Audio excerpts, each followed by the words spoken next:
ఓం శ్రీ కృష్ణ పరమాత్మనే నమః. ఆత్మబంధువులారా, కురుక్షేత్ర మహాసంగ్రామ ప్రాంగణంలో అసంఖ్యాకమైన సైన్యాల మధ్య రణ్భేరీల మోత వినిపిస్తున్న వేళ గాంధీవధారి అయిన అర్జునుడు ఎందుకు కుప్పకూలిపోయాడు? సాక్షాత్తు పరమాత్మ తన సారథిగా ఉన్నప్పటికీ ఒక వీరుడి మనసు ఎందుకు సందిగ్ధంలో పడింది? ఆ సమయంలో శ్రీకృష్ణ పరమాత్మ అర్జునుడిని అడిగిన 5 ప్రశ్నలు ఏమిటి? ఆ ప్రశ్నలే అర్జునుడిని ఒక సామాన్య మానవుడి స్థాయి నుండి ఒక మహావీరుడిగా, ఒక జ్ఞానిగా ఎలా మార్చాయి? మన నిత్య జీవితంలో ఎదురయ్యే సవాళ్లను, మానసిక సంఘర్షణలను అధిగమించి విజయపథం వైపు పయనించేందుకు ఆ సంభాషణ ఎలా తోడ్పడుతుందో ఈ అద్భుత ఆధ్యాత్మిక ప్రయాణంలో నిశితంగా పరిశీలిద్దాం. కురుక్షేత్ర భూమి, అది కేవలం ఒక యుద్ధ క్షేత్రం మాత్రమే కాదు, అది ధర్మానికి మరియు అధర్మానికి మధ్య జరుగుతున్న ఒక మహాయజ్ఞం. ఆకాశమంతటా దుమ్ము, ధూళి కమ్ముకుంది. ఇరు పక్షాల సైన్యాలు సముద్రపు అలల వలె పోటెత్తుతున్నాయి. ఒకవైపు ధర్మరాజు నాయకత్వంలో న్యాయం కోసం నిలబడిన పాండవ సైన్యం, మరొకవైపు అధికార దాహంతో, అహంకారంతో నిండిన కౌరవ సైన్యం. శంఖాల నాదం దిక్కులు పిక్కటిల్లేలా వినిపిస్తోంది. భీష్మ పితామహుడు తన పాంచజన్యం పూరించగా ప్రతిస్పందనగా కృష్ణార్జునులు తమ శంఖాలను మారుమ్రోగించారు. ఆ శబ్దానికి భూమి కంపించిపోతోంది. ఆకాశంలో మేఘాలు కూడా ఆ మహాసంగ్రామాన్ని చూసి స్తంభించిపోయినట్లుగా ఉన్నాయి. అర్జునుడు తన దివ్య రథంపై ఆసీనుడై ఉన్నాడు. ఆ రథానికి కట్టిన తెల్లని గుర్రాలు ఆవేశంతో గాలిని చీల్చుకుంటూ వెళ్లేందుకు సిద్ధంగా ఉన్నాయి. రథంపై ఉన్న హనుమంతుడి ధ్వజం గాలిలో రెపరెపలాడుతోంది. కృష్ణుడు పగ్గాలను చేతబట్టి పరమశాంత గంభీర ముద్రతో కూర్చుని ఉన్నాడు. అర్జునుడు తన గాంధీవాన్ని చేతబట్టి ఒక్కసారి ఇరు పక్షాల వైపు చూశాడు. అప్పటివరకు తనలో ఉన్న ఉత్సాహం, ఆవేశం ఒక్కసారిగా నీరుగారిపోయాయి. కళ్ల ముందు కనిపిస్తున్నది శత్రువులు కాదు, తన రక్తం పంచుకున్న బంధువులు, చిన్నతనంలో తను ఆడుకున్న తోటివారు, విద్య నేర్పిన గురువులు, ప్రాణప్రదంగా ప్రేమించే తాతయ్యలు. కృష్ణ, అచ్యుత, నా రథాన్ని 2 సైన్యాల మధ్య నిలబెట్టు. యుద్ధం చేయాలని కుతూహలంతో ఇక్కడికి వచ్చిన వారు ఎవరో నేను చూడాలి అని అర్జునుడు అన్నాడు. కృష్ణుడు చిరునవ్వు నవ్వి రథాన్ని భీష్మ ద్రోణుల ముందే నిలిపాడు. అర్జునుడి కళ్లలో నీళ్లు సుడులు తిరుగుతున్నాయి. చేతులు వణకడం మొదలైంది. గాంధీవం జారిపోతోంది. చర్మం మండుతోంది. మనసు భ్రమకు లోనవుతోంది. అర్జునుడు రథం మీద కూలబడిపోయాడు. కృష్ణ, ఈ యుద్ధం నాకు వద్దు. స్వజనులను చంపి నేను పొందే రాజ్యభోగాలు నాకు అవసరం లేదు. భిక్షాటన చేసినా పర్వాలేదు కాని గురువులను, బంధువులను చంపి నెత్తుటికూడు తినలేను అంటూ దీనంగా ప్రార్థించాడు. అప్పుడు కృష్ణుడు అర్జునుడి వైపు తీక్షణంగా చూశాడు. ఆ చూపులో కోపం లేదు, కాని ఒక రకమైన హెచ్చరిక ఉంది. అర్జునుడి స్థితిని చూసి లోకమంతా ఆశ్చర్యపోతోంది. ఒక అజేయ వీరుడు ఇలా పెరికివాడిలా మాట్లాడటమేమిటి? కాని కృష్ణుడికి తెలుసు, ఇది పెరికితనం కాదు, ఇది మోహం. మనిషి తన కర్తవ్యాన్ని మర్చిపోయినప్పుడు కలిగే ఒక అజ్ఞానం. ఆ అజ్ఞానాన్ని తొలగించడానికి కృష్ణుడు తను చేయబోయే ఉపదేశానికి పునాది వేస్తున్నాడు. అర్జునుడు తన విచారాన్ని వ్యక్తం చేస్తూ, ధర్మం ఏది, అధర్మం ఏది అని నిర్ణయించుకోలేక కృష్ణుడిని శరణు వేడాడు. నేను నీ శిష్యుడిని, నన్ను రక్షించు, నాకు మార్గం చూపించు అని వేడుకున్నాడు. సరిగా ఆ సమయంలోనే కృష్ణుడు తన చిరునవ్వును చిందిస్తూ అర్జునుడి అంతరాత్మను తట్టి లేపే ప్రక్రియను ప్రారంభించాడు. అర్జునుడు అనుకుంటున్నట్లుగా అది కేవలం రక్త సంబంధీకుల మధ్య జరుగుతున్న పోరాటం కాదు. అది ఒక ఆత్మ తన స్వభావాన్ని తెలుసుకోవడానికి పడుతున్న తపన. అర్జునుడి మాటలలో ఉన్న వైరాగ్యం జ్ఞానంతో కూడినది కాదు, అది కేవలం భయం మరియు మోహం నుండి పుట్టినది. కృష్ణుడు అర్జునుడిని సంబోధిస్తూ, అర్జునా, పండితుల వలె మాట్లాడుతున్నావు కాని శోచించకూడని వారికోసం శోచిస్తున్నావు. మరణం లేని ఆత్మ గురించి భయపడుతున్నావు అని మెల్లగా తన బోధనను మొదలుపెట్టాడు. ఆ యుద్ధక్షేత్రం అంతా ఒక్కసారిగా నిశ్శబ్దమైపోయింది. కేవలం కృష్ణుడి కంఠస్వరం మాత్రమే అర్జునుడి చెవుల్లో ప్రతిధ్వనిస్తోంది. చుట్టూ ఉన్న వేలమంది సైనికులు, ఏనుగులు, గుర్రాలు అన్నీ ఉన్నపళంగా నిలిచిపోయినట్లుగా అనిపించింది. కాలం స్తంభించిపోయింది. అర్జునుడి మనస్సులోని సముద్రం అలజడి తగ్గుతోంది. కృష్ణుడు చెప్పే ప్రతి మాట ఒక మంత్రంలా అర్జునుడి హృదయంలోకి దిగుతోంది. తన ముందున్న వ్యక్తులు శరీరం మాత్రమేనని, వారి లోపల ఉన్న ఆత్మ శాశ్వతమని కృష్ణుడు వివరిస్తుంటే అర్జునుడికి ఒక కొత్త ప్రపంచం కనిపిస్తోంది. ఈ క్లిష్ట సమయంలో అర్జునుడు ఎదుర్కొంటున్న మానసిక సంఘర్షణ మనందరి జీవితాల్లోనూ ఏదో ఒక సందర్భంలో ఎదురవుతూనే ఉంటుంది. మనం కూడా కొన్నిసార్లు కర్తవ్యం వైపు వెళ్లాలో లేక బంధాల వైపు వెళ్లాలో తెలియక సతమతమవుతుంటాం. అర్జునుడికి కలిగిన ఆ విచారం, ఆ నిస్సహాయత కేవలం అతనికే పరిమితం కాదు, అది మానవ జాతికి ప్రాతినిధ్యం వహిస్తోంది. కృష్ణుడు అర్జునుడికి చెప్పే సమాధానం కేవలం ఆ యుద్ధానికి మాత్రమే కాదు, ఈ సంసార సాగరంలో కొట్టుమిట్టాడుతున్న ప్రతి ప్రాణికి ఒక దారి చూపుతుంది. అర్జునుడు తన తల దించుకుని కృష్ణుడి పాదాల చెంత కూర్చున్నాడు. అతని మనసు ఇప్పుడు ఒక ఖాళీ పాత్ర లాంటిది. దాని జ్ఞానంతో నింపడానికి జగద్గురువు సిద్ధంగా ఉన్నాడు. శ్రీకృష్ణుడు అర్జునుడి కళ్లలోకి నేరుగా చూస్తూ అతని లోపల దాగ ఉన్న వీరత్వాన్ని మేల్కొల్పేందుకు సిద్ధమయ్యాడు. ఆ రణరంగంలో వాతావరణం మరింత గాఢంగా మారింది.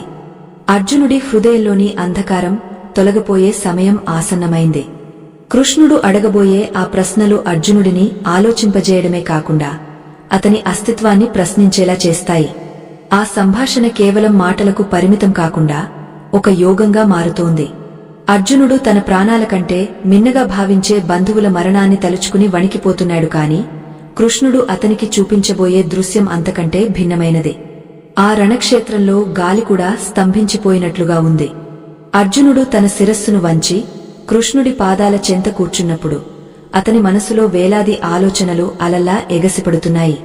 ఒకవైపు తన వీరత్వం, మరొకవైపు తన బంధుప్రీతి. ఈ రెండింటి మధ్య నలిగిపోతున్న అర్జునుడిని చూసి జగన్నాటక సూత్రధారి అయిన శ్రీకృష్ణుడు తన మందహాసంతో అమృతతుల్యమైన జ్ఞానాన్ని కురిపించడం ప్రారంభించాడు. ఆకాశంలో సూర్యుడు ప్రకాశిస్తున్నప్పటికీ అర్జునుడి మనసులో మాత్రం అజ్ఞానమనే చీకటి కమ్ముకుని ఉంది. ఆ చీకటిని పారద్రోలడానికి పరమాత్మ తన మొదటి అస్త్రాన్ని ప్రయోగించాడు. అది ఒక ప్రశ్న.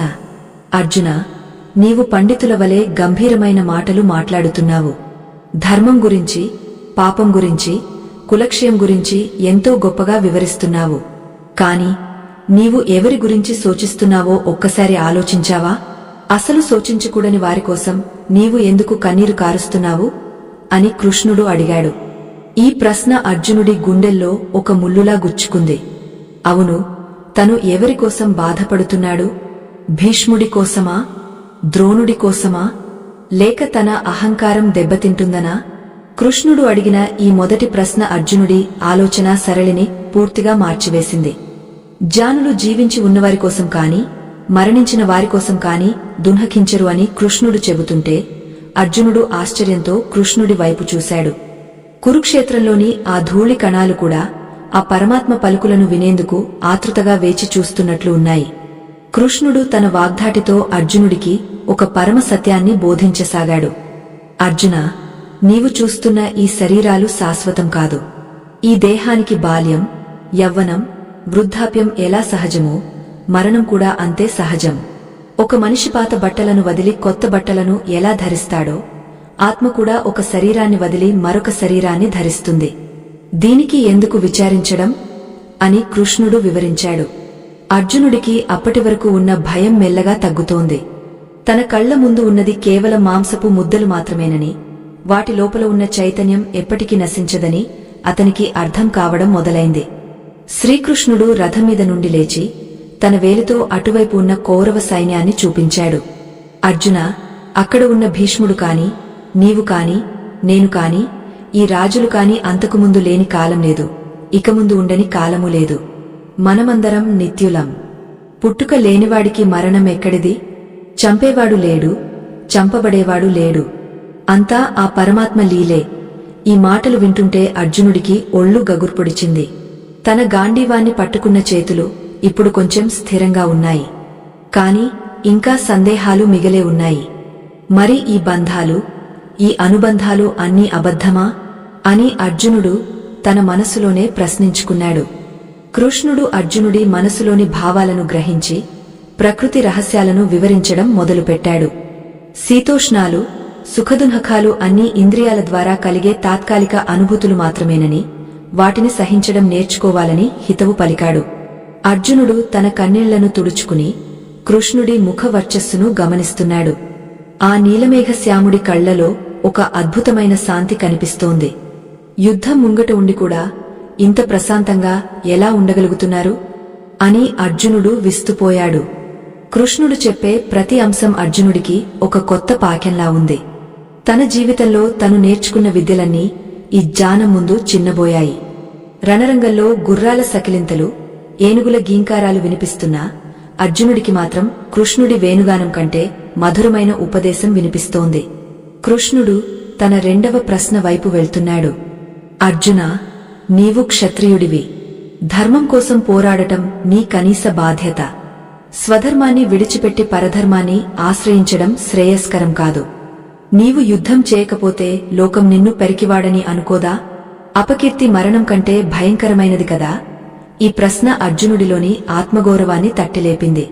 అప్పటి వరకు కరుణగా ఉన్న అర్జునుడి ముఖంలో ఇప్పుడు కర్తవ్యనిష్ఠ కనిపిస్తోంది. ఒక వీరుడికి తన కీర్తి కంటే ప్రాణం ముఖ్యం కాదు. అర్జునుడు తన జీవితమంతా ఎంతో కష్టపడి సంపాదించుకున్న గాంధీవధారి అనే పేరు ఈ ఒక్క క్షణంలో తీసుకునే తప్పుడు నిర్ణయం వల్ల మంటగలిసిపోతుందని కృష్ణుడు గుర్తుచేశాడు. ధర్మం కోసం నిలబడటం అంటే కేవలం ఆయుధం పట్టడం మాత్రమే కాదు, తన లోపల ఉన్న అరిషడ్వర్గాలను జయించడం అని అర్జునుడు గ్రహించాడు. కృష్ణుడు తన మాటలతో అర్జునుడిని యుద్ధానికి సిద్ధం చేయడం లేదు, అతన్ని సత్యం వైపు నడిపిస్తున్నాడు. ఆ సత్యం తెలుసుకున్న రోజున ఏ యుద్ధమైనా, ఏ సమస్యనైనా ఎదుర్కోవడం సులభం అవుతుంది. కృష్ణుడు మళ్లీ రథం మీద ఆసీనుడై అర్జునుడి వైపు ఆప్యాయంగా చూశాడు. ఆ చూపులో ఒక తండ్రికి ఉండే బాధ్యత, ఒక గురువుకు ఉండే వాత్సల్యం, ఒక స్నేహితుడికి ఉండే చొరవ అన్నీ ఉన్నాయి. అర్జునుడు ఇప్పుడు తన రథం మీద సరిగ్గా కూర్చున్నాడు. అతని దృష్టి ఇప్పుడు శత్రువుల మీద లేదు, కృష్ణుడు చూపిస్తున్న ధర్మ మార్గం మీద ఉంది. ఆ ప్రశాంత వాతావరణంలో కృష్ణుడు తన తరువాతి అడుగు వేయడానికి సిద్ధమయ్యాడు. అర్జునుడి మనసులోని అశాంతి మబ్బులు మెల్లమెల్లగా విడిపోతున్నాయి. సూర్యకిరణాలు ఆ రథం మీద ఉన్న రత్నకంబళిపై పడి మెరుస్తున్నాయి. ఆకాశం నుండి దేవతలు కూడా అపురూప దృశ్యాన్ని వీక్షిస్తున్నారు. నరుడు మరియు నారాయణుడు కలిసి నడుపుతున్న ఈ జగన్నాటకం మానవాళికి ఒక దిక్సూచిగా మారబోతోంది. అర్జునుడు కృష్ణుడి వైపు తిరిగి, స్వామీ, నాలోని అజ్ఞానాన్ని తొలగిస్తున్నావు, కాని నా మనసు ఇంకా చంచలంగా ఉంది. ఈ ఇంద్రియాలను, ఈ మనస్సును ఎలా అదుపు చేయాలి అని అడిగాడు. దానికి కృష్ణుడు సమాధానం చెబుతూ లోతైన యోగ రహస్యాలను వివరించడం మొదలుపెట్టాడు. అర్జునుడి హృదయం ఒక వికసిస్తున్న పద్మంలా విచ్చుకుంటోంది. కురుక్షేత్ర రణభూమిలో సూర్యుడు క్రమంగా ఆకాశం మధ్యలోకి చేరుకుంటున్నాడు. ఆ కిరణాలు ఇరు పక్షాల సైనికుల కవచాల మీద పడిమెరుస్తూ రాబోయే భీకర యుద్ధానికి సంకేతంలా ఉన్నాయి. అప్పటి వరకు రథం మీద కుప్పకులిపోయిన అర్జునుడిలో మెల్లమెల్లగా చైతన్యం వస్తోంది. కృష్ణుడు చెప్పిన ఆత్మ నిత్యత్వము, స్వధర్మ పాలన అనే అంశాలు అతని బుద్ధిని తడుముతున్నాయి. కాని అతని మనసులో ఇంకా ఒక పెద్ద సందేహం నీడలా వెన్నాడుతూనే ఉంది. అది కర్మ మరియు దాని ఫలితం గురించిన భయం. అదే సమయంలో శ్రీకృష్ణ పరమాత్మ తన మూడవ అతి ముఖ్యమైన ప్రశ్నను అర్జునుడి ముందు ఉంచాడు. అర్జున, నీవు యుద్ధం చేయడం వల్ల పాపం వస్తుందని భయపడుతున్నావు. నీ బంధువులను చంపడం వల్ల నీకు నరకం ప్రాప్తిస్తుందని వణికిపోతున్నావు. అయితే నేను నిన్ను ఒక మాట అడుగుతాను. ఈ ప్రపంచంలో ఏ ప్రాణి అయినా ఒక్క క్షణమైనా కర్మ చేయకుండా ఉండగలదా? కేవలం యుద్ధం మానేయడం వల్ల నీవు కర్మ నుండి తప్పించుకోగలనని భావిస్తున్నావా అని కృష్ణుడు అడిగాడు. ఈ ప్రశ్న అర్జునుడిని ఆలోచనలో పడేసింది. అవును, మనం ఊపిరి పీల్చుకోవడం కూడా ఒక కర్మే. కంటి రెప్ప వేయడం కూడా ఒక కర్మే. కర్మ చేయకుండా ఉండటం ఎవరికీ సాధ్యం కాదు. కృష్ణుడు రథం మీద కొంచెం ముందుకు వంగి అర్జునుడి భుజంపై చేయి వేసి ఎంతో వాత్సల్యంతో ఇలా అన్నాడు. పార్థ, నీవు ఇప్పుడు యుద్ధం చేయనని రథం దిగ వెళ్లిపోయినా నీ మనసు ఆ యుద్ధం గురించే ఆలోచిస్తూ ఉంటుంది. అది కూడా ఒక కర్మే అవుతుంది. కర్మను వదలడం ముఖ్యం కాదు, కర్మలోని ఆసక్తిని వదలడం ముఖ్యం. నీవు కేవలం ఒక నిమిత్త మాత్రుడివి. ఈ యుద్ధం ఇప్పటికే నిర్ణయించబడింది. ఇక్కడ చనిపోయేవారు, గెలిచేవారు అందరూ నా సంకల్పం మేరకే జరుగుతున్నారు. మరి నీవు ఎందుకు బాధ్యతను నీ నెత్తిమీద వేసుకుని బాధపడుతున్నావు? ఈ మాటలు వింటుంటే అర్జునుడికి తన అహంకారం ఎక్కడో దెబ్బతిన్నట్లు అనిపించింది. తనే యుద్ధం చేస్తున్నానని, తనే తన బంధువులను చంపుతున్నానని అతను అనుకుంటున్నాడు. కాని కృష్ణుడు అసలు సూత్రాన్ని బయటపెట్టాడు. చేసేవాడు, చేయించేవాడు ఆ పరమాత్మ అయినప్పుడు ఈ నేను అనే అహంకారానికి తావు ఎక్కడ ఉంది? కృష్ణుడు అర్జునుడికి నిష్కామ కర్మ అనే అద్భుతమైన రహస్యాన్ని బోధించాడు. కర్మణ్యేవాధికారస్తే మా ఫలేషు కదాచన. అంటే నీకు కేవలం కర్మ చేసే అధికారం మాత్రమే ఉంది, దాని ఫలితం మీద ఎప్పుడూ అధికారం లేదు. రణరంగంలోని గాలిలో పల్చని దుమ్ము రేగుతోంది. ఆ దుమ్ములో కూడా కృష్ణుడి రూపం దివ్యంగా ప్రకాశిస్తోంది. అర్జునుడు తన చేతులను చూసుకున్నాడు. ఈ చేతులు వేల బాణాలు సంధించాయి. కాని ఈరోజు ఈ చేతులకు బలం ఎక్కడి నుండి వస్తోంది? తనలోని ప్రాణశక్తి ఎవరిది అని అతను లోతుగా ఆలోచించడం మొదలుపెట్టాడు. కృష్ణుడు తన ఉపదేశాన్ని కొనసాగస్తూ ఒక యోగా ఎలా ఉండాలో వివరించాడు. సుఖదునఖాలను సమానంగా చూసేవాడు, లాభనష్టాలను లెక్క చేయనివాడు, జయాపజయాలకు చలించనివాడు మాత్రమే నిజమైన జ్ఞాని అని చెప్పాడు. అర్జునుడు మెల్లగా అడిగాడు, కృష్ణ, మరి ఫలితం మీద ఆశ లేకుండా కర్మ చేయడం సాధ్యమేనా? ఫలితం లేకపోతే మనిషి పని చేయడానికి ఉత్సాహం ఎలా పొందుతాడు? అప్పుడు కృష్ణుడు చిరునవ్వుతో సమాధానమిచ్చాడు, ఉత్సాహం ఫలితం నుండి రాకూడదు పార్థ, అది నీ ధర్మం నుండి రావాలి. ఒక తల్లి తన బిడ్డకు సేవ చేసేటప్పుడు ఫలితాన్ని ఆశించదు, అది ఆమె ధర్మం కాబట్టి చేస్తుంది. అలాగే ఈ యుద్ధం నీకు లభించిన ఒక ధర్మయుద్ధం. దీన్ని ఒక యజ్ఞంలా భావించి చేయి. ఫలితాన్ని నాకు వదిలేయి, అప్పుడు నీకు ఎలాంటి పాపము అంటదు. ఈ మాటలు అర్జునుడి గుండెల్లో ఉన్న భారాన్ని చాలా వరకు తగ్గించాయి. మనం చేసే ప్రతి పనిని భగవంతుడికి అర్పితం చేస్తే ఆ పని మనల్ని బంధించదని అతనికి అర్థమైంది. కృష్ణుడు అడిగిన ఆ మూడవ ప్రశ్న, కర్మ చేయకుండా ఉండటం సాధ్యమా అనేది అర్జునుడిని కర్మయోగిగా మార్చడానికి నాంది పలికింది. బాహ్య ప్రపంచంలో మనం ఎన్ని పనులు చేసినా అంతరంగంలో నిర్లిప్తతను ఎలా కాపాడుకోవాలో కృష్ణుడు అద్భుతంగా వివరించాడు. రథం చక్రాల కింద నలిగిపోయే మట్టి రేణువు కూడా ఒక కర్మలో భాగమేనని, ఈ సృష్టి అంతా ఒక మహాకర్మక్షేత్రమని అర్జునుడు గ్రహించాడు. సమయం గడుస్తున్న కొద్దీ అర్జునుడి ముఖంలో ఉన్న దీనత్వం పోయి ఒక రకమైన గాంభీర్యం చోటు చేసుకుంటోంది. తన ముందు ఉన్న కృష్ణుడు కేవలం తన రథ సారథి మాత్రమే కాదని, తన జీవిత సారథి అని అతను సంపూర్ణంగా నమ్మాడు. ఒక వ్యక్తి తన కర్తవ్యాన్ని నిర్వహిస్తున్నప్పుడు ఎదురయ్యే అడ్డంకులు, అవమానాలు అన్నీ ఆ పరమాత్మ ప్రసాదించిన పరీక్షలుగా భావించాలని కృష్ణుడు చెప్పిన మాటలు అర్జునుడికి కొండంత అండగా నిలిచాయి. ఆకాశంలో మేఘాలు విడిపోయి సూర్యరశ్మి నేరుగా అర్జునుడి కెరీటం మీద పడింది. అర్జునుడు ఇప్పుడు తన గాంధీవాన్ని చేతిలోకి తీసుకున్నాడు. కాని ఇంకా దాన్ని సంధించలేదు. అతని మనసులో ఇంకా కొన్ని తలుపులు తెరుచుకోవాల్సి ఉంది. కృష్ణుడు తన వాగ్ధాటితో ఆ తలుపులను ఒక్కొక్కటిగా తెరుస్తున్నాడు. జ్ఞానం అనేది ఒక ఖడ్గం లాంటిదని, అది అజ్ఞానమనే బంధాన్ని తెంచివేస్తుందని కృష్ణుడు చెబుతుంటే అర్జునుడు ఆ జ్ఞాన ఖడ్గాన్ని అందుకునేందుకు సిద్ధమయ్యాడు. చుట్టూ ఉన్న సైన్యం అంతా నిశ్శబ్దంగా ఈ గురు శిష్యుల సంభాషణను గమనిస్తున్నట్లుగా ఉంది. కృష్ణుడు తన తరువాతి అడుగు వేయడానికి సిద్ధమవుతూ అర్జునుడిని మరింత లోతైన ఆత్మాన్వేషణ వైపు నడిపించాడు. కురుక్షేత్ర రణరంగంలో మధ్యాహ్న సూర్యుడు తన ప్రతాపాన్ని చూపిస్తున్నాడు. ధూళి మేఘాల మధ్య నుండి వెలువడే సూర్యకిరణాలు కృష్ణార్జునుల రథంపై ఉన్న సువర్ణ అలంకారాలను తాకుతూ ప్రతిబింబిస్తున్నాయి. ఆ రథం కేవలం ఒక వాహనం కాదు, అది ఒక దివ్య జ్ఞానపీకంలా మారిపోయింది. అర్జునుడి హృదయంలోని సందిగ్ధత మెల్లమెల్లగా తొలగుతున్నప్పటికీ మనసులోని చంచలత్వం మాత్రం ఇంకా పూర్తిగా అదుపులోకి రాలేదు. ఒక వ్యక్తి తన కర్తవ్యాన్ని నిర్వహించేటప్పుడు మనసు పక్కదారి పట్టకుండా ఎలా ఉండాలో వివరించడానికి శ్రీకృష్ణ పరమాత్మ సిద్ధమయ్యాడు. ఈ క్రమంలోనే పరమాత్మ తన 4వ ప్రశ్నను సంధించాడు. పార్థ, ఈ విశాల ప్రపంచంలో నీవు దేనిని నిజమైన శక్తిగా భావిస్తున్నావు? బాహ్యంగా కనిపిస్తున్న నీ గాంధీవమా, లేక నీ బాహుబలమా? కాదు అర్జున, నీ లోపల ఉన్న నీ మనస్సును నీవు అదుపులో ఉంచుకున్నావా, లేక ఆ మనస్సు నిన్ను తన ఇష్టానుసారం నడిపిస్తోందా అని కృష్ణుడు అడిగాడు. ఈ ప్రశ్న వినగానే అర్జునుడు ఒక్క క్షణం నిశ్శబ్దమయ్యాడు. మనసు ఎంతటి బలమైనదో, దాన్ని అదుపు చేయడం ఎంత కష్టమో అతనికి తెలుసు. గాలిని బంధించడం ఎంత అసాధ్యమో, చంచలమైన మనసును నిగ్రహించడం కూడా అంతటి కష్టమని అర్జునుడు ఇదివరకే గ్రహించాడు. కృష్ణుడు తన చేతిలోని పగ్గాలను గట్టిగా పట్టుకుని రథానికి కట్టిన 5 తెల్లని గుర్రాల వైపు చూపించాడు. అర్జున, ఈ రథాన్ని చూడు. ఈ 5 గుర్రాలు నీ 5 ఇంద్రియాలకు సంకేతం. ఈ పగ్గాలే నీ మనస్సు. రథసారథి అయిన నేను నీ బుద్ధిని. ఎప్పుడైతే బుద్ధి మనస్సును సరిగా అదుపు చేస్తుందో అప్పుడే ఇంద్రియాలనే గుర్రాలు సరైన మార్గంలో పయనిస్తాయి. లేదంటే అవి నిన్ను ప్రమాదకరమైన లోయలోకి తోసేస్తాయి. ఇప్పుడు చెప్పు, నీ ఇంద్రియాలు నీ అదుపులో ఉన్నాయా అని పరమాత్మ వివరించాడు. ఈ అద్భుతమైన ఉదాహరణ అర్జునుడి కళ్లను తెరిపించింది.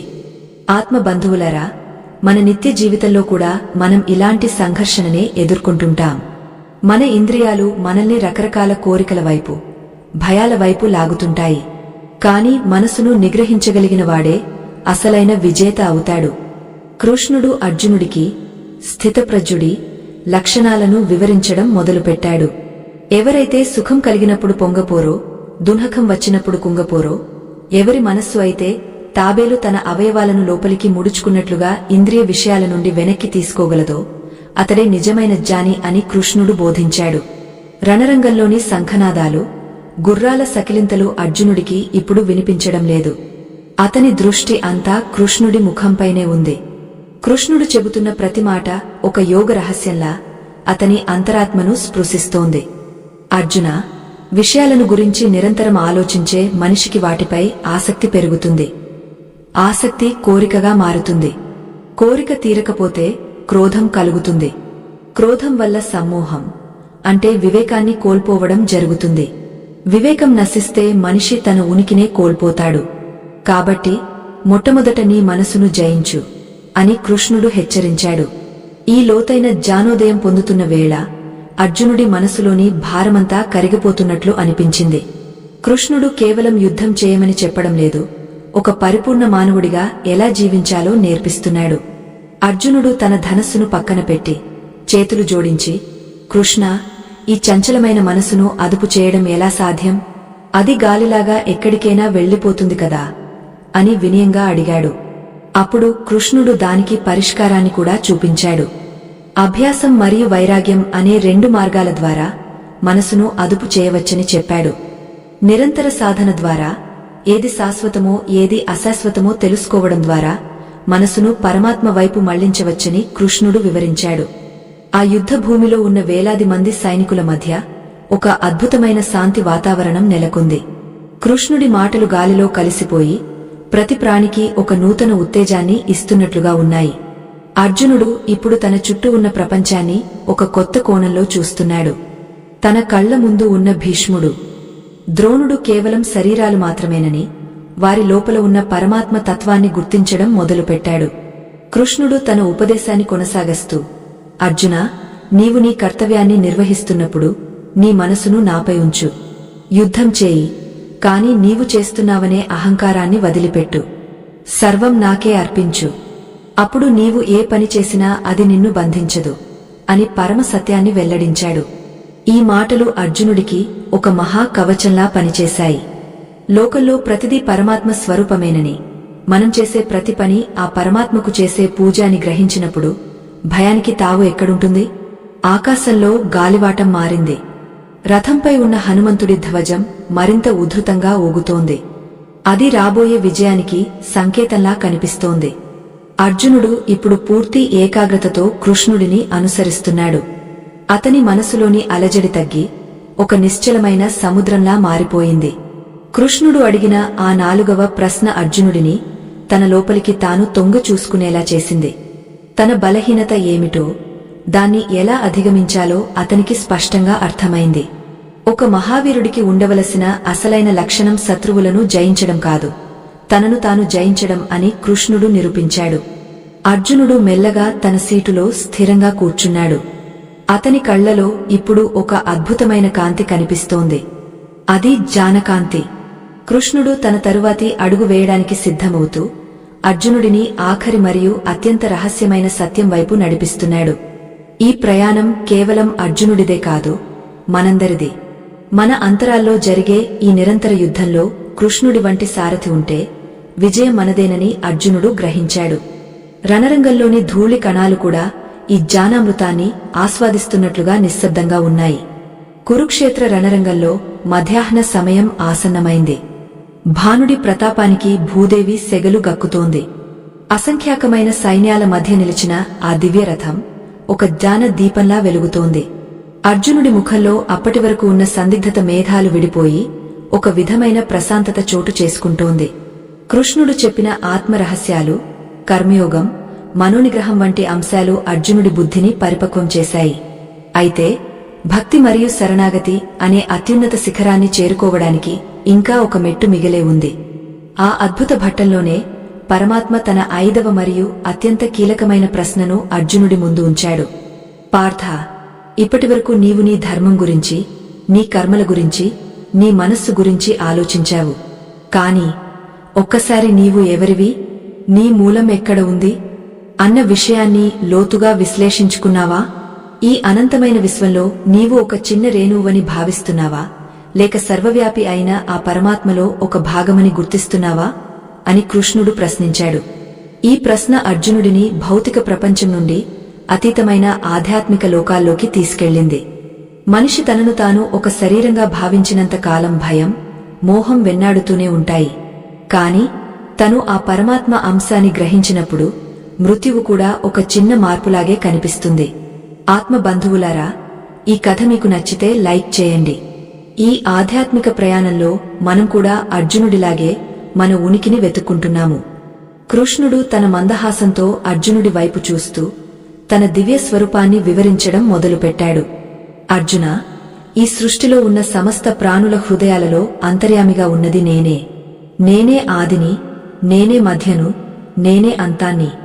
గాలిలో గంధంలా, నీటిలో రుచిలా, సూర్యుడిలో వెలుగులా నేనే వ్యాపించి ఉన్నాను. నీవు చూస్తున్న ఈ వీరులందరూ నాలోనే పుట్టి నాలోనే లీనమవుతున్నారు. నీవు కేవలం ఒక నిమిత్త మాత్రుడివి. నీవు నన్ను శరణు వేడితే నీవు చేసే ప్రతి పని నా పూజగా మారుతుంది. నీవు పొందే జయం కాని అపజయం కాని నాకే చెందుతాయి అని పరమాత్మ ఉద్ఘాటించాడు. ఈ మాటలు వింటున్నప్పుడు అర్జునుడికి ఒక అనిర్వచనీయమైన అనుభూతి కలిగింది. తన ఎదురుగా ఉన్నది తన స్నేహితుడైన కృష్ణుడు మాత్రమే కాదు, సర్వలోకాలను శాసించే జగన్నాటక సూత్రధారి అని అతనికి సంపూర్ణంగా బోధపడింది. అర్జునుడు తన అహంకారాన్ని పూర్తిగా వదిలిపెట్టాడు. నేను గొప్ప వీరుడిని, నేను వీరందరినీ చంపాలి అనే భావన పోయి, నేను భగవంతుడి చేతిలో ఒక పరికరాన్ని అనే వినయం ఆవహించింది. ఈ 5వ ప్రశ్న అర్జునుడిని ఒక సాధారణ మనిషి నుండి ఒక మహాయోగిగా మార్చివేసింది. శరణాగతి అంటే ఏమిటో అతనికి ప్రత్యక్షంగా అనుభవంలోకి వచ్చింది. రణరంగంలోని శంఖనాదాలు ఇప్పుడు అర్జునుడికి భయం కలిగించడం లేదు. అవి ధర్మ గంటల్లా వినిపిస్తున్నాయి. తన ముందు ఉన్న సైన్యం అంతా పరమాత్మ లీలగా అతనికి కనిపిస్తోంది. కృష్ణుడు అర్జునుడికి తన విశ్వరూపాన్ని చూపించడానికి సిద్ధమవుతున్న ఆ క్షణం కాలం స్తంభించిపోయింది. అర్జునుడి కళ్లలో భక్తి పారవస్యం నిండిపోయింది. తను ఇన్నాళ్లు కృష్ణుడిని కేవలం ఒక యాదవుడిగా, ఒక బంధువుగా మాత్రమే చూశానని, కాని ఆయన సాక్షాత్తు నారాయణుడని గ్రహించి పశ్చాత్తాపంతో కళ్లు మూసుకున్నాడు.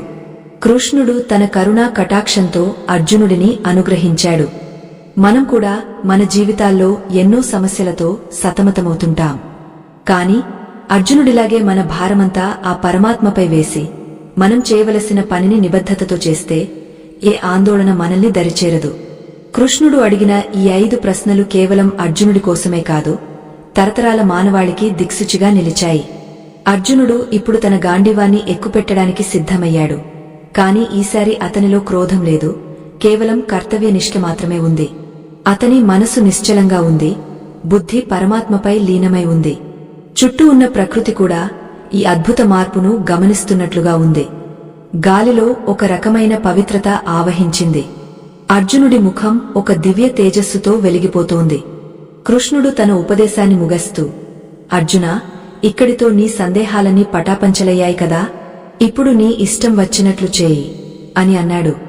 ఇది భగవంతుడు మనిషికి ఇచ్చిన స్వేచ్ఛ, జ్ఞానాన్ని అందించిన తర్వాత ఆచరణ అనేది మనిషి విజ్ఞతకే వదిలివేస్తాడు. అర్జునుడు 2 చేతులు జోడించి, కృష్ణ, నా మోహం నశించింది. నీ ప్రసాదం వల్ల నాకు జ్ఞానం కలిగింది. నీవు చెప్పినట్లే చేస్తాను అని వినమ్రంగా పలికాడు. ఆ క్షణంలో కురుక్షేత్ర భూమి ఒక్కసారిగా కంపించింది. అర్జునుడు తన రథం మీద లేచి నిలబడ్డాడు. అతని గాండీవ ఘోష దిక్కులు పిక్కటిల్లేలా మారుమ్రోగింది. అప్పటివరకు అర్జునుడిని చూసి నవ్వుకున్న శత్రువులు ఇప్పుడు అతనిలోని తీవ్రతను చూసి వణికిపోతున్నారు. ఇది కేవలం ఒక యుద్ధవీరుడి గర్జన కాదు, ఇది ఒక జానీ యొక్క విజయనాదం. కృష్ణుడు తన పాంచజన్యాన్ని పూరించాడు. ఆ శబ్దం పాండవ సైన్యంలో నూతన ఉత్సాహాన్ని నింపింది. భీష్మ పితామహుడు కూడా అర్జునుడిలో వచ్చిన ఈ మార్పును చూసి మౌనంగా ఆశీర్వదించాడు. యుద్ధం ప్రారంభం కావడానికి సిద్ధంగా ఉంది. కాని ఈ యుద్ధం వెనుక ఉన్న ఉద్దేశ్యం, దాని ఫలితం ఇప్పుడు అర్జునుడికి స్పష్టంగా తెలుసు. తను చేస్తున్నది రక్తపాతం కాదు, అది ఒక ధర్మస్థాపన. కృష్ణుడు అడిగిన 5 ప్రశ్నలు అర్జునుడిని ఒక సామాన్య ప్రాణి నుండి అమరత్వానికి వారధిగా మార్చాయి. ఆ రణరంగంలోని ధూళిలో కూడా పరమాత్మ రూపం కనిపిస్తోంది. అర్జునుడు తన గురువులకు, పెద్దలకు మనసులోనే నమస్కరించుకుని యుద్ధ రంగానికి సిద్ధమయ్యాడు. ఆ నిశ్చలమైన స్థితిలో అతను ఎదురుచూస్తున్నది కేవలం కృష్ణుడి సంకేతం కోసం మాత్రమే.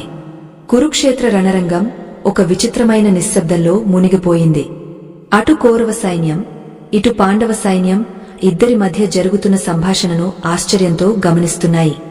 యుద్ధం మొదలవ్వాల్సిన ఆ క్షణంలో గాండీవాన్ని పక్కన పెట్టి కృష్ణుడి పాదాల చెంత కూర్చున్న అర్జునుడి ముఖంలో ఇప్పుడు భయం లేదు. ఆ కళ్లలో ఒక తపన, ఒక అన్వేషణ కనిపిస్తున్నాయి. శ్రీకృష్ణ పరమాత్మ అడిగిన 5 ప్రశ్నలు అర్జునుడి అజ్ఞానపు పొరలను ఒక్కొక్కటిగా ఒలిచివేశాయి.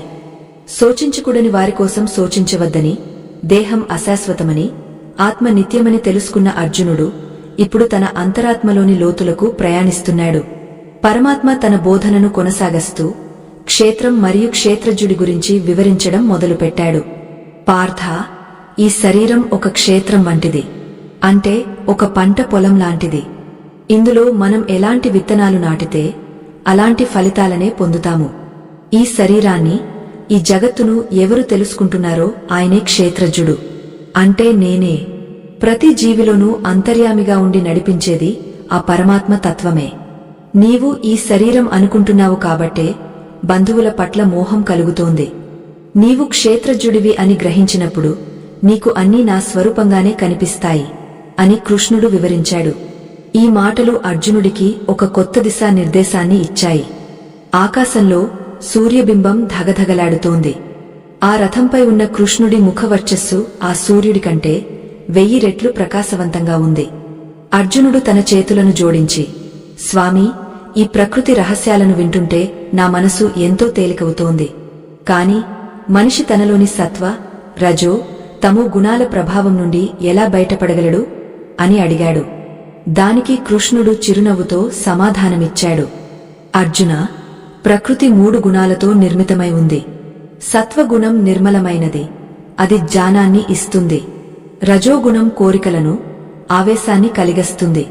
తమోగుణం అజ్ఞానాన్ని, నిద్రను, ఆలస్యాన్ని పెంచుతుంది. ఈ 3 గుణాలు మనిషిని బంధిస్తాయి. వీటిని దాటినవాడు మాత్రమే గుణాతీతుడు అవుతాడు అని చెప్పాడు. అర్జునుడు ఇప్పుడు తన చుట్టూ ఉన్న వారిని కేవలం వ్యక్తులుగా చూడటం లేదు, వారిలోని గుణాలను గమనిస్తున్నాడు. తన కళ్ల ముందు ఉన్న దుర్యోధనుడు రజో, తమో గుణాల సమ్మేళనమని, భీష్మ పితామహుడు సత్వగుణ ప్రధానుడని అతనికి అర్థమవుతోంది. కృష్ణుడు మళ్లీ తన మధుర గంభీర స్వరంతో, పార్థ, ఏ గుణాల ప్రభావంతోనైనా సరే నీవు చేయవలసిన పనిని వదలకూడదు. నీవు యుద్ధం చేస్తున్నావంటే అది నీలోని రాజస గుణం వల్ల కాదు, అది ధర్మస్థాపన కోసం సాగుతున్న దైవకార్యమని గుర్తుంచుకో. ఎప్పుడైతే నీవు గుణాలకు అతీతుడవై నాపై మనసు నిలుపుతావో అప్పుడు నీవు ముక్తుడవుతావు అని హితవు పలికాడు. రణరంగంలోని గుర్రాలు మధ్యలో సకిలిస్తూ భూమిని గిట్టెలతో కొడుతున్నాయి. వాటికి కూడా కృష్ణుడి ఉపదేశం ఏదో ఒక రూపంలో అందుతున్నట్లుగా అనిపిస్తోంది. అర్జునుడి హృదయం ఒక ప్రశాంతమైన సరస్సులా మారింది. కృష్ణుడు అడిగిన ఆ 5 ప్రశ్నల సారాంశం ఇప్పుడు అర్జునుడికి సంపూర్ణంగా అవగతమైంది. తన జీవితం తనది కాదని, అది భగవంతుడికి అంకితమైన ఒక ప్రయాణమని అతను గ్రహించాడు. మనం కూడా మన జీవితాల్లో ఎన్నో అడ్డంకులను చూసి భయపడుతుంటాం. కాని మన లోపల ఉన్న ఆ పరమాత్మ శక్తిని గుర్తించిన రోజున ఏ సమస్య కూడా మనల్ని ఏమీ చేయలేదని ఈ సంభాషణ మనకు నేర్పుతోంది. కృష్ణుడు తన చుట్టూ ఉన్న గాలిని పీల్చుకుంటూ అల్లంత దూరంలో ఉన్న సేనల వైపు ఒకసారి చూశాడు. ఆ చూపులో ఒక గంభీరమైన సందేశం ఉంది. అర్జున, జ్ఞానం కలగడం ఒకెత్తు, దాన్ని ఆచరించడం మరొకటి. ఈ సంభాషణ అంతా నీవు యుద్ధం నుండి పారిపోకుండా ఉండేందుకు మాత్రమే కాదు, నీవు ఎక్కడ ఉన్నా, ఏ స్థితిలో ఉన్నా నిశ్చలంగా ఉండేందుకు ఉపయోగపడాలి. ఒక దీపం గాలి లేని చోట ఎలా నిశ్చలంగా వెలుగుతుందో, యోగ మనసు కూడా ప్రపంచంలోని ఆకర్షణలకు లొంగకుండా అలా నిలకడగా ఉండాలి అని కృష్ణుడు బోధించాడు. అర్జునుడు తన 2 కళ్ళు మూసుకుని ఆ నిశ్చల స్థితిని అనుభవించడానికి ప్రయత్నించాడు. ఆ సమయంలో అర్జునుడికి తన గత జన్మల గుర్తులు మెల్లమెల్లగా జ్ఞప్తికి వస్తున్నాయి. తను నరుడివని, కృష్ణుడు నారాయణుడని, తామిద్దరూ యుగయుగాలుగా ధర్మస్థాపన కోసం కలిసి పనిచేస్తున్నారని అతనికి అర్థమైంది. ఈ యుద్ధం కేవలం ఇక్కడితో ఆగపోయేది కాదు, ఇది నిరంతరం మానవ హృదయాలలో జరిగే పోరాటానికి ఒక సంకేతం. కృష్ణుడు అడిగిన ఆ 5 ప్రశ్నలు అర్జునుడి అహంకారాన్ని దహించివేసి అతనిని ఒక స్వచ్ఛమైన ఆత్మగా మార్చివేశాయి. రథంపై ఉన్న హనుమంతుడి ధ్వజం ఒక్కసారిగా పెద్దగా రెపరెపలాడింది. అది అర్జునుడిలోని నూతన చైతన్యానికి అభినందన తెలుపుతున్నట్లుగా ఉంది. కృష్ణుడు తన ఉపదేశాన్ని ముగింపు దశకు తీసుకువస్తూ తన భక్తులకు లభించే పరమగతి గురించి వివరించాడు. నన్ను నమ్మినవాడు ఎప్పటికీ నశించడు. సర్వధర్మాలను విడిచి నన్నే శరణు వేడు. నేను నిన్ను సమస్త పాపాల నుండి విముక్తుడిని చేస్తాను అని పరమాత్మ అభయమిచ్చాడు. ఈ అభయప్రదానం అర్జునుడికి కొండంత బలాన్ని ఇచ్చింది. తన వెనుక సాక్షాత్తు పరమాత్మ ఉన్నప్పుడు ఇక తనకు భయమెందుకు, పాపమెందుకు, అపజయం ఎందుకు అనే ధీమా అర్జునుడిలో కలిగింది. అతని గాండీవం ఇప్పుడు తన చేతిలో భారంగా లేదు, అది ఒక తేలికపాటి పూలమాలలా అనిపిస్తోంది. కురుక్షేత్రంలోని దుమ్ము కూడా ఒక పవిత్రమైన విభూతిలా అర్జునుడికి కనిపిస్తోంది. తన ముందున్న శత్రువులందరూ భగవంతుడి చేతిలో ఇదివరకే హతులయ్యారని, తాను కేవలం ఒక సాధనంగా మాత్రమే ఉండాలని కృష్ణుడు మళ్లీ గుర్తుచేశాడు. అర్జునుడు తన ముఖంపై ఉన్న కన్నీటి చారలను తుడుచుకుని ఒక వీరుడిలా లేచి నిలబడ్డాడు. అతని ముఖంలో ఇప్పుడు ఒక రకమైన తేజస్సు ఆవహించింది. అది జ్ఞాన తేజస్సు, అది భక్తి తేజస్సు. కృష్ణుడు తృప్తిగా నవ్వి రథం పగ్గాలను గట్టిగా పట్టుకున్నాడు. యుద్ధ రంగానికి నాంది పలికే సమయం ఆసన్నమైంది. కురుక్షేత్ర రణక్షేత్రంలో సూర్యుడు తన తీక్షణమైన కిరణాలతో భూమిని దహిస్తున్నప్పటికీ ఆ దివ్యరథం చుట్టూ మాత్రం ఒక శీతలమైన, ప్రశాంతమైన వాతావరణం నెలకొని ఉంది. అర్జునుడి హృదయంలో జ్ఞానాగ్ని రగులుతోంది. శ్రీకృష్ణ పరమాత్మ అందించిన ఒక్కో బోధన అతని అజ్ఞానపు పొరలను ఛేదిస్తూ సత్యాన్ని వెలికితీస్తోంది. అర్జునుడు ఇప్పుడు తన చుట్టూ ఉన్న ప్రపంచాన్ని చూడటం లేదు, తన లోపల ఉన్న అనంతమైన చైతన్యాన్ని దర్శిస్తున్నాడు. అయితే పరమాత్మ తత్వాన్ని పూర్తిగా అవగాహన చేసుకోవడానికి అతనికి మరో సందేహం కలిగింది. అర్జునుడు కృష్ణుడి వైపు వినమ్రంగా చూస్తూ, కృష్ణ, నీవు ఇప్పుడే పుట్టావని, నాకంటే చిన్నవాడివని నాకు తెలుసు. కాని నీవు ఈ జ్ఞానాన్ని సూర్యుడికి, మనువుకు పురాతన కాలంలోనే బోధించానని చెబుతున్నావు. ఇది ఎలా సాధ్యం? నీవు నిత్యుడివని నేను ఎలా నమ్మాలి అని అడిగాడు. ఈ ప్రశ్న సామాన్య మానవుడి మేధస్సు నుండి పుట్టినదే. కాలానికి అతీతమైన పరమాత్మను కాలపరిమితుల్లో బంధించి చూడటం మానవ సహజం. కృష్ణుడు తన చిరునవ్వుతో ఈ సందేహాన్ని నివృత్తి చేయడానికి సిద్ధమయ్యాడు.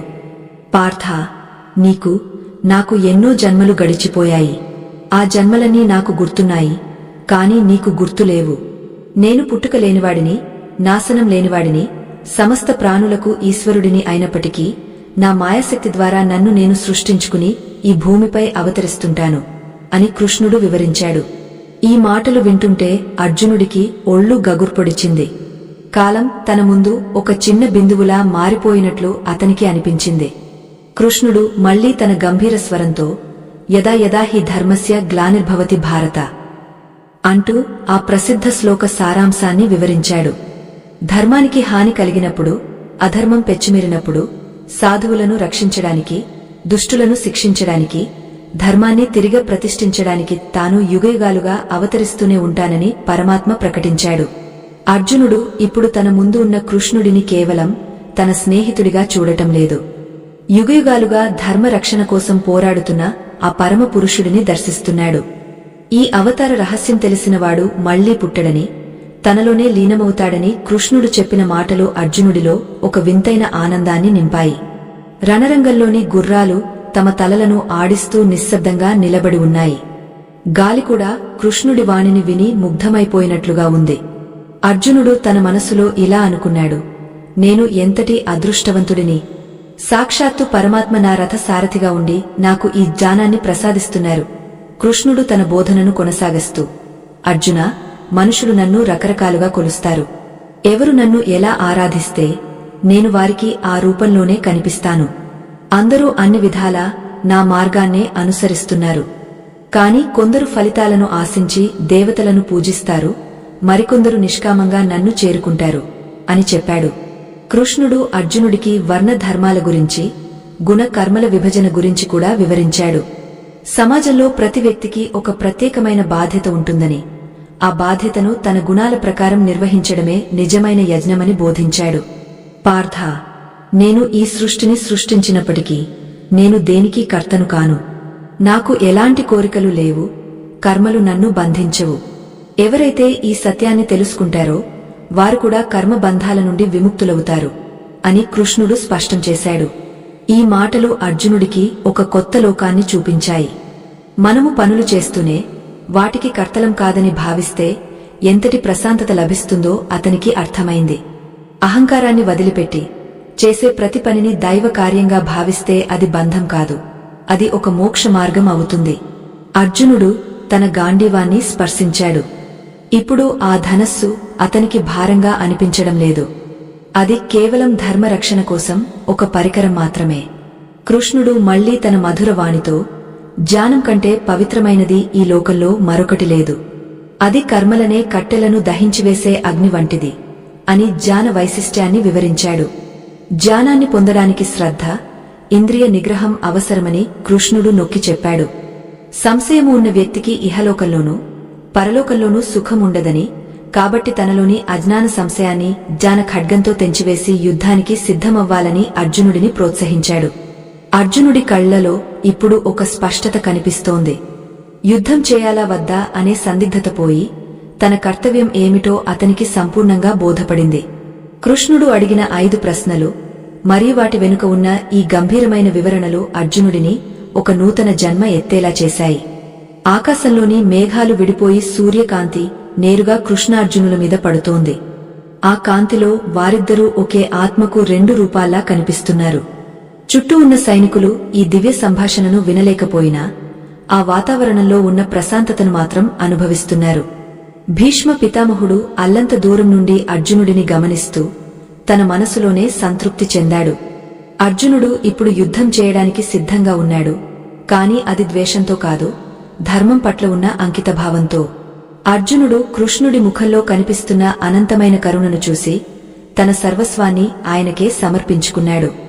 కురుక్షేత్ర రణక్షేత్రంలో కాలం స్తంభించిపోయినట్లుగా ఉంది. అల్లంత దూరంలో ఉన్న శంఖాల నాదాలు, ఏనుగుల గీంకారాలు అర్జునుడి చెవులకు సోకడం లేదు. అతని అంతరంగం ఇప్పుడు ఒక నిశ్శబ్ద సముద్రంలా మారింది. శ్రీకృష్ణ పరమాత్మ అందించిన జ్ఞానామృతం అర్జునుడి ప్రతి అణువులోనూ ప్రవహిస్తోంది. కర్మయోగం, జ్ఞానయోగం గురించి తెలుసుకున్న అర్జునుడికి ఇప్పుడు తన మనస్సును ఎలా నిలకడగా ఉంచుకోవాలో తెలుసుకోవాలనే ఆకాంక్ష కలిగింది. బాహ్య యుద్ధం కంటే అంతర్గత యుద్ధం ఎంత క్లిష్టమైనదో అతనికి అర్థమవుతోంది. అర్జునుడు తన సారథి వైపు చూస్తూ, కృష్ణ, నీవు చెప్పిన ఈ సమత్వ స్థితి, ఈ నిష్కామ కర్మ అద్భుతంగా ఉన్నాయి. కాని నా మనస్సు గాలి కంటే వేగంగా పరుగెడుతోంది. ఒక క్షణం నిలకడగా ఉన్నా మరుక్షణం ఎటో వెళ్లిపోతోంది. ఈ చంచలమైన మనస్సును ఎలా బంధించాలి? నిశ్చలమైన ధ్యానం అంటే ఏమిటి అని ప్రశ్నించాడు. అప్పుడు పరమాత్మ తన అమృతవాణితో ధ్యాన యోగాన్ని వివరించడం ప్రారంభించారు. ఆ రణరంగంలోని ధూళి మేఘాల మధ్య కృష్ణుడి ముఖం ఒక దివ్య జ్యోతిలా వెలుగుతోంది. పార్థ, ధ్యానం అంటే కేవలం కళ్ళు మూసుకోవడం కాదు, అది నీ అంతరాత్మతో నీవు జరిపే సంభాషణ. ఒక యోగ తన మనస్సును ఎలా అదుపు చేస్తాడో విను. ఏకాంత ప్రదేశంలో పరిశుభ్రమైన చోట ఆసనాన్ని ఏర్పరచుకుని శరీరాన్ని, శిరస్సును, మెడను నిటారుగా ఉంచి అటు ఇటు చూడకుండా తన దృష్టిని నాసికాగ్రంపై నిలిపి ప్రశాంతమైన మనస్సుతో నన్ను స్మరించాలి. గాలి లేని చోట దీపం ఎలా నిశ్చలంగా వెలుగుతుందో మనస్సును జయించిన యోగ చిత్తం కూడా అంత నిశ్చలంగా ఉంటుంది అని కృష్ణుడు వివరించారు. ఈ వర్ణన వింటుంటే అర్జునుడికి తన చుట్టూ ఉన్న యుద్ధ వాతావరణం మాయమైపోయి ఒక హిమాలయ శిఖరంపై ఉన్నంత ప్రశాంతత కలిగింది. ఆత్మబంధువులారా, మన నిత్య జీవితంలో ఎదురయ్యే ఒత్తిడిని, ఆందోళనను అధిగమించడానికి కృష్ణుడు చెప్పిన ఈ ధ్యాన మార్గం ఒక దివ్యౌషధం వంటిది. కృష్ణుడు తన ఉపదేశాన్ని కొనసాగిస్తూ, అర్జున, మితంగా ఆహారం తీసుకునేవాడు, మితంగా నిద్రపోయేవాడు, పనుల యందు క్రమశిక్షణ కలిగినవాడు మాత్రమే ఈ యోగాన్ని సాధించగలడు. అతిగా తినేవాడికి కాని, అస్సలు తినని వాడికి కాని యోగం సిద్ధించదు. యోగం అంటే దుంహకాల నుండి విముక్తి పొందడం. మనస్సు ఎక్కడెక్కడో తిరుగుతున్నప్పుడు దాన్ని బలవంతంగా లాక్కుని వచ్చి ఆత్మయందు నిలపాలి. ఇది నిరంతర సాధన ద్వారా మాత్రమే సాధ్యం అని చెప్పారు. అర్జునుడు మెల్లగా తల ఊపి, స్వామీ, నీవు చెప్పినది సత్యమే, కాని ఈ మనస్సు చాలా మొండిది. దాన్ని లొంగదీసుకోవడం గాలిని బంధించినంత కష్టంగా ఉంది అని తన నిస్సహాయతను వ్యక్తపరిచాడు. కృష్ణుడు అర్జునుడి భుజంపై చేయివేసి ఎంతో ఓదార్పుగా, అవును అర్జునా, నీవు చెప్పినట్లు మనస్సును నిగ్రహించడం కష్టమే, కాని అది అసాధ్యం మాత్రం కాదు. అభ్యాసం అంటే పదే పదే ప్రయత్నించడం, వైరాగ్యం అంటే అనవసరమైన విషయాలపై ఆశను వదులుకోవడం. ఈ రెండింటి ద్వారా మనస్సును ఖచ్చితంగా జయించవచ్చు. మనస్సును జయించినవాడు తనకు తానే మిత్రుడు అవుతాడు, దాన్ని జయించినవాడు తనకు తానే శత్రువుగా మారుతాడు అని పరమ సత్యాన్ని బోధించారు. రథంపై ఉన్న హనుమంతుడి జెండా గాలికి రెపరెపలాడుతూ ఈ మాటలకు సాక్ష్యం పలుకుతున్నట్లుగా ఉంది. అర్జునుడికి అప్పుడు ఒక సందేహం కలిగింది. కృష్ణ, ఒకవేళ ఒక వ్యక్తి యోగ మార్గంలో పయనిస్తూ మధ్యలోనే తన మనస్సును అదుపు చేయలేక పతనమైతే ఏమవుతుంది? అతను ఇటు భౌతిక సుఖాలకు దూరమై అటు మోక్షాన్ని పొందలేక ఆకాశం నుండి విడిపోయిన మేఘంలా నశించిపోతాడా అని ఆవేదనతో అడిగాడు. దానికి కృష్ణుడు చిరునవ్వుతో, పార్థ, మంచి పని చేసేవాడు ఎన్నడూ నశించడు. ఈ లోకంలో కాని పరలోకంలో కాని అతనికి వినాశనం ఉండదు. యోగభ్రష్టుడైనవాడు పుణ్యలోకాలకు వెళ్లి అక్కడ చాలా కాలముండి ఆ తర్వాత ఒక పవిత్రమైన ధనవంతులైన కుటుంబంలో లేదా యోగుల వంశంలో మళ్లీ జన్మిస్తాడు. అక్కడ తన పూర్వజన్మజ్ఞానంతో మళ్లీ సాధన మొదలుపెట్టి చివరికి నన్ను చేరుకుంటాడు అని అభయమిచ్చారు. ఈ మాటలు అర్జునుడికి ఎంతో ఊరటనిచ్చాయి. భగవంతుడి మార్గంలో చేసే ఏ చిన్న ప్రయత్నం కూడా వృథా పోదని అతనికి అర్థమైంది. కృష్ణుడు తన ఉపదేశాన్ని మరింత లోతుగా తీసుకువెళ్తూ, అర్జున, తపస్సు చేసేవారికంటే, శాస్త్రాలు చదివిన వారికంటే, కర్మలు చేసేవారికంటే యోగియే గొప్పవాడు. కాబట్టి నీవు యోగివి కావాలని కోరుకుంటున్నాను. సమస్త యోగులలో ఎవరైతే నాపై మనస్సు నిలిపి శ్రద్ధతో నన్ను ఆరాధిస్తారో వారి నాకు అత్యంత ప్రియమైనవారు అని చెప్పారు. అర్జునుడి హృదయం భక్తి పారవస్యంతో నిండిపోయింది. రణరంగంలోని వాతావరణం ఇప్పుడు మారిపోయింది. అర్జునుడికి తన శత్రువులు ఇప్పుడు శత్రువుల్లా కనిపించడం లేదు. తన ముందు ఉన్న ప్రతి వస్తువులో, ప్రతి మనిషిలో ఆ పరమాత్మ చైతన్యాన్ని దర్శించడం మొదలుపెట్టాడు.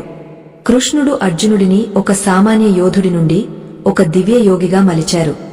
ఆకాశంలోని దేవతలు ఈ అద్భుతమైన సంభాషణను విని పూలవాన కురిపిస్తున్నట్లుగా అర్జునుడికి అనిపించింది. అతని మనసులోని చంచలత్వం క్రమంగా తగ్గి ఒక స్థిరమైన ప్రకాశం చోటు చేసుకుంది. కృష్ణుడు రథం పగ్గాలను సర్దుతూ అర్జునుడి వైపు ఒకసారి తీక్షణంగా చూశారు. ఆ చూపులో సమస్త సృష్టికి సంబంధించిన రహస్యాలు దాగ ఉన్నాయి. అర్జునుడు ఇప్పుడు తన అంతరంలో ఒక గొప్ప శక్తిని అనుభవిస్తున్నాడు. అది బాహుబలం కాదు, అది ఆత్మబలం. తను కేవలం ఒక దేహం కాదని, మరణం లేని ఆత్మనని గ్రహించిన అర్జునుడి ముఖంలో ఒక అపురూపమైన శాంతి వెల్లివిరిసింది. జగద్గురువు తన శిష్యుడిని పరిపూర్ణమైన జ్ఞానిగా మార్చడానికి చివరి మెట్టు వైపు నడిపించారు. అర్జునుడు తన గుండెల్లో కృష్ణుడి రూపాన్ని ప్రతిష్ఠించుకుని తదుపరి బోధన కోసం సిద్ధమయ్యాడు. కురుక్షేత్ర రణక్షేత్రంలో గాలి గంభీరంగా వీస్తోంది. ఆ ధూళి మేఘాల మధ్య నిలిచిన కృష్ణార్జునుల రథం ఇప్పుడు ఒక దివ్య జ్ఞానపీకంగా భాసిస్తోంది. అర్జునుడి హృదయంలోని అంధకారం దాదాపుగా తొలగిపోయింది. తన ముందున్న సారథి కేవలం ఒక స్నేహితుడు మాత్రమే కాదని, సర్వవ్యాపి అయిన పరమాత్మ అని అతనికి అర్థమైంది. కాని ఆ పరమాత్మ తత్వాన్ని ఈ ప్రపంచంలో ఎలా గుర్తించాలో తెలుసుకోవాలనే ఆకాంక్ష అర్జునుడిలో కలిగింది. భగవంతుడిని కేవలం విగ్రహాల్లోనో ఆలయాల్లోనో కాకుండా అణువణువులో ఎలా దర్శించాలో తెలుసుకోవడమే నిజమైన భక్తి అని శ్రీకృష్ణుడు వివరించడం మొదలుపెట్టాడు. కృష్ణుడు తన మందహాసంతో అర్జునుడి వైపు చూస్తూ తన దివ్య విభూతులను వివరించసాగాడు.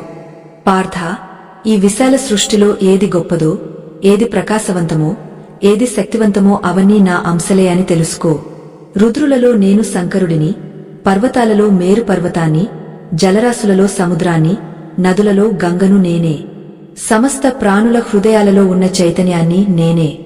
ఆరంభం, మధ్య, అంతం అన్నీ నాలోనే ఉన్నాయి అని పరమాత్మ ఉద్ఘాటించారు. ఈ మాటలు వింటున్న అర్జునుడికి ఈ ప్రపంచమంతా ఒకే ఒక దివ్య శక్తితో నిండి ఉన్నట్లు అనిపించింది. తన కళ్ల ముందు ఉన్న శత్రు సైన్యం కూడా ఆ పరమాత్మ సృష్టించిన మాయా రూపాలేనని గ్రహించాడు. ఆత్మ బంధువులారా, ఈ సత్యం మనకు ఒక అద్భుతమైన పాఠ్యాన్ని నేర్పుతుంది. మనం చూసే ప్రతి మనిషిలో, ప్రతి మొక్కలో, ప్రతి జంతువులో ఆ దైవత్వాన్ని చూడగలిగితే ఇక ద్వేషానికి తావు ఎక్కడ ఉంటుంది? అర్జునుడు తన 2 చేతులు జోడించి, స్వామీ, నీ దివ్య విభూతులను వింటుంటే నా మనసు పరవశించిపోతోంది. కాని నిన్ను ప్రత్యక్షంగా నీ విశ్వరూపంలో చూడాలని ఉంది.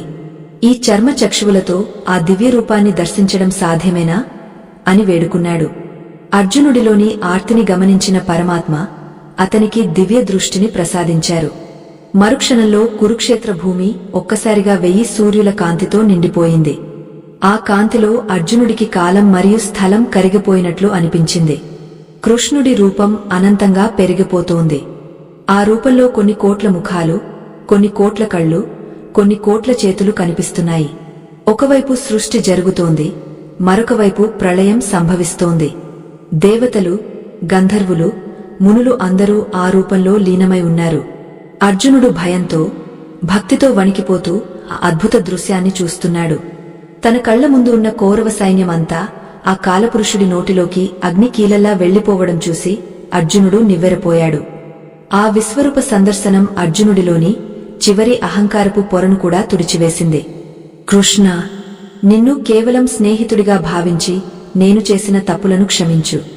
నీవు ఆదిదేవుడివి, పురాణ పురుషుడివి.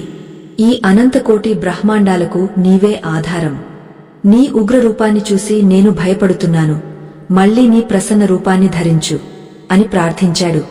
కృష్ణుడు మళ్లీ తన శాంత స్వరూపంతో అర్జునుడి ముందు నిలబడ్డాడు. పార్థ, ఈ రూపాన్ని వేదాలు చదివిన వారు కాని, తపస్సు చేసిన వారు కాని చూడలేరు. కేవలం అనన్యమైన భక్తి కలిగిన వారు మాత్రమే నన్ను ఇలా దర్శించగలరు అని పరమాత్మ చెప్పారు. భక్తి యోగం గురించి వివరిస్తూ కృష్ణుడు తన భక్తులకు ఉండే లక్షణాలను పూసగుచ్చినట్లు వివరించాడు.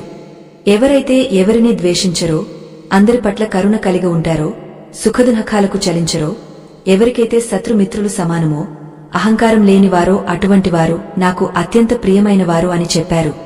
అర్జునుడు తన అంతరంగంలో ఒక గొప్ప పరివర్తనను గమనించాడు. యుద్ధం పట్ల ఉన్న విరక్తి ఇప్పుడు ఒక ధర్మబద్ధమైన బాధ్యతగా మారింది. తన బంధువుల మరణం గురించి ఉన్న భయం ఆత్మ నిత్యత్వము అనే జ్ఞానంతో కరిగిపోయింది. రణరంగంలోని వాతావరణం ఇప్పుడు కృష్ణుడి తేజస్సుతో నిండిపోయింది. అర్జునుడు తన గాండీవాన్ని చేతబట్టి రథం మీద నిలబడ్డాడు. అతని కళ్లలో ఇప్పుడు ఒక అచంచలమైన విశ్వాసం కనిపిస్తోంది. అది తన శక్తి మీద ఉన్న విశ్వాసం కాదు, తన వెనుక ఉన్న పరమాత్మ మీద ఉన్న విశ్వాసం. మనం కూడా మన జీవితాల్లో ఎదురయ్యే సమస్యలను ఒక యుద్ధంలా భావించి కృష్ణుడిని మన సారథిగా చేసుకుంటే ప్రతి అడుగులోనూ ఆయనే మనకు మార్గం చూపుతాడు. అర్జునుడు కృష్ణుడికి సాష్టాంగ నమస్కారం చేసి, స్వామీ, నా సందేహాలన్నీ పటాపంచలయ్యాయి. నేను నీ ఆజ్ఞను శిరసావహించడానికి సిద్ధంగా ఉన్నాను అని ప్రకటించాడు. ఆకాశంలోని మేఘాలు ఒక్కసారిగా గర్జించాయి. అది విజయానికి నాంది పలుకుతున్నట్లుగా ఉంది. కృష్ణుడు తన పాంచజన్యాన్ని పూరించాడు. ఆ శంఖనాదానికి శత్రు సైన్యంలోని వీరుల గుండెలు అదిరిపోయాయి.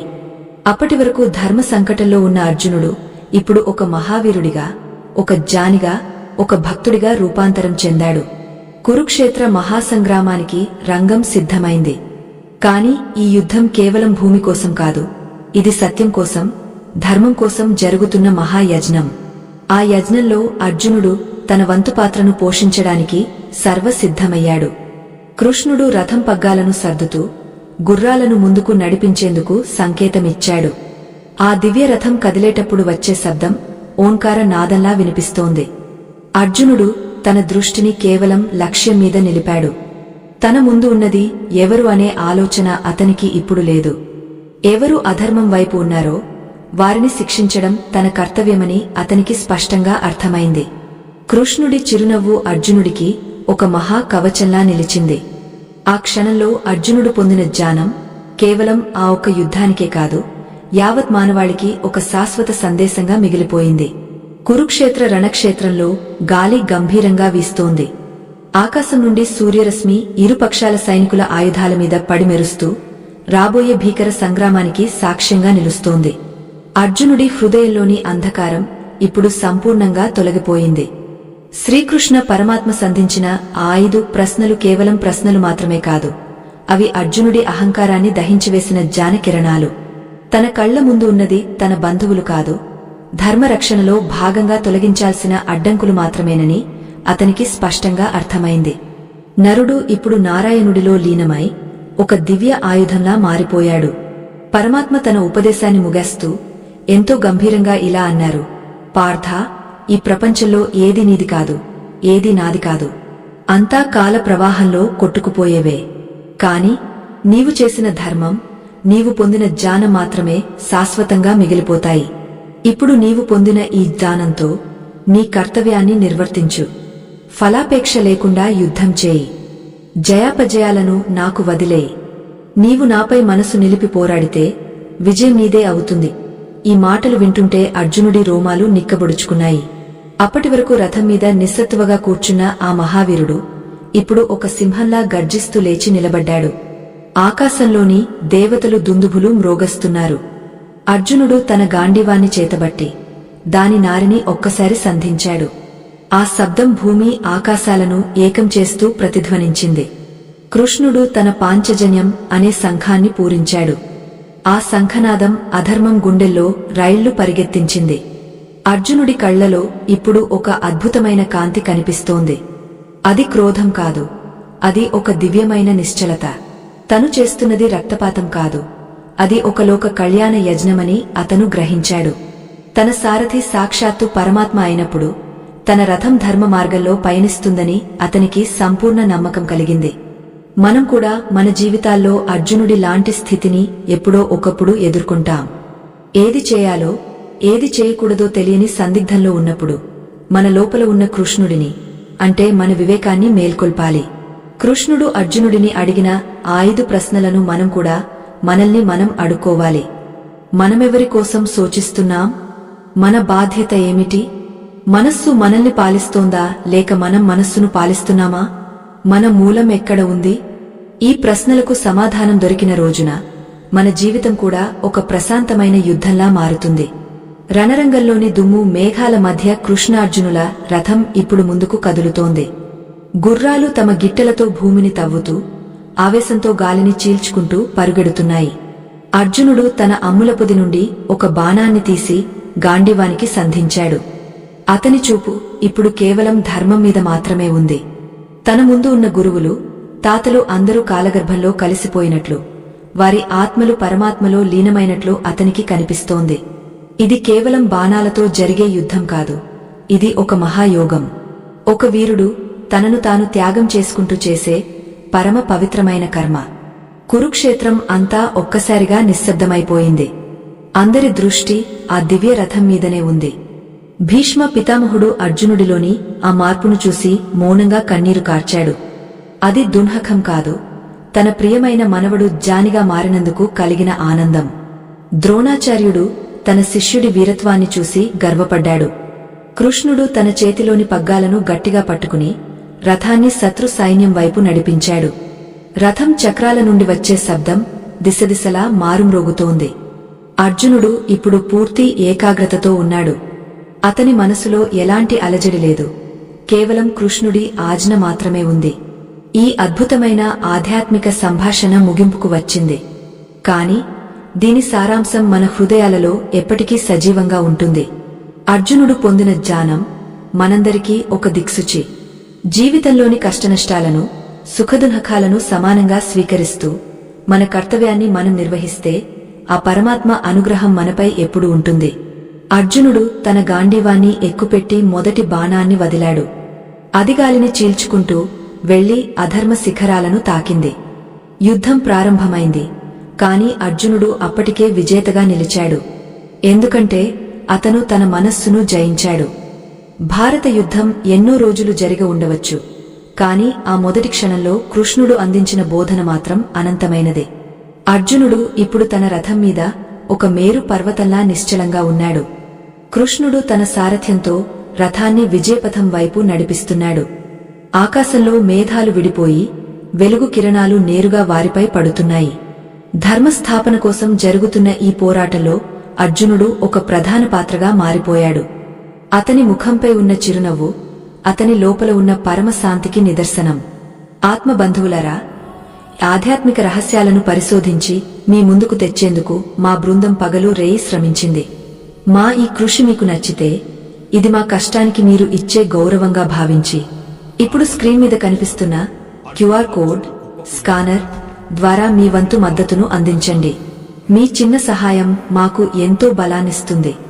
మరిన్ని వీడియోల కోసం మన ఛానల్ని సబ్స్క్రైబ్ చేసుకోండి, లైక్ చేసి అందరికీ షేర్ చేయండి. స్వస్తి.